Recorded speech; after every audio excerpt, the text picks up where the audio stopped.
That is regarding safety. So safety for both inmates and deputies remains a top concern within the Orleans Justice Center. In July, the sheriff's office confirmed an inmate assaulted a deputy who needed medical treatment as a result. Attacks among inmates have also increased within the facility. With understaffing and overcrowding at critical levels and knowledge of prior warnings from federal monitors that high-risk violent inmates were not being properly kept separate from other inmates, what will you do to improve safety on day one? And this begins with Sheriff Hudson. Yeah, so as I've said, the first thing we did was start looking at this population and trying to get this justice system to move faster. We were at 1,600 at one point, and again, I tell you, we have deputies enough for 800 maybe. So 2 times that population of what we can handle, and it went up 70% since I've been in office. But I trust the men and women of this department. I'm grateful for all their efforts to keep it safe here. But here's the real story. Every day, because these people, most of these folks are pre-trial. Every day we serve 4,000 meals. We take the entire population in the jail and a half to court every day. Specialty appointments for a sick population, medical and mental health care. All of these things compete with deputies on the pod as well. And they're all a constitutional right because people are pre-trial. These folks have not had to experience that, neither one. And this is the work of OPSO.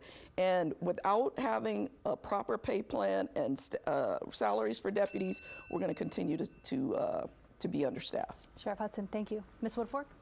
You know, the sheriff says that we don't know anything about it, or I'm going to take for me that we don't know anything about this. What I do know is that when I was appointed as interim superintendent, we were known as the murder capital of the nation.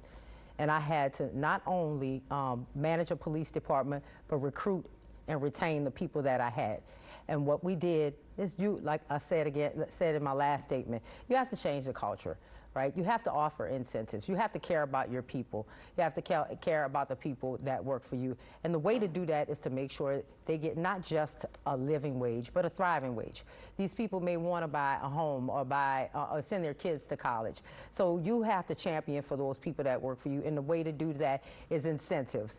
Being fair to them, giving promotions fairly inside the agency, getting them the training and the tools that they need to make the jail safe, and definitely having enough staffing inside that agency so jailbreak or this constant corruption and stuff won't continue.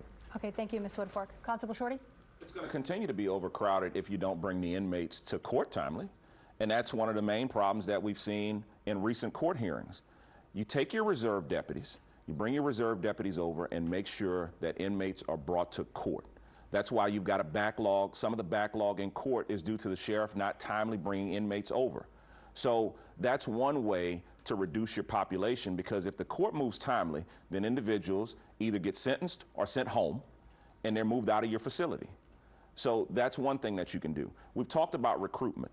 If you're recruiting individuals, if you're beefing up the workforce, then it makes it safer. But one of the things that you've got to do is you've got to rebook individuals, recharge them with criminal charges if they injure a deputy. They've got to get additional charges and face time for hurting any deputy that you've got in your facility. And that is a non-starter. It can't be that we're so concerned about our residents that we're not taking care of our deputies. Okay, thank you, Constable Shorty. Address that. We'll give you a couple seconds to address that. Yeah, because it's absolutely inaccurate. The issue at the court was weekend court. We're the only parish in the state that does weekend court. We have 2 courtrooms in the jail where not the magistrate, but the commissioners can come over and do court in the jail. And that's what they do everywhere else in the state. We're the only ones doing weekend court. Every month, we take the entire population of the jail and a half to court. That is inaccurate and incorrect. Again, part-time lawyer, not really knowing what's going on. Since it's inaccurate, can I address it? Sure thing. We'll give you 30 seconds. We've been doing this since 1974. New Orleans has had magistrate court and evening and weekend court since 1974. It isn't until this administration that we've been unable to do it. And I don't know why we're focusing on what other parishes are doing. We've got a high volume, high capacity situation in our criminal court. We should be able to do this. If you've got the manpower to put up tents, then you've definitely got the manpower to make sure folks get to court timely. Deputies don't put up tents. and it takes more manpower to run the courthouse.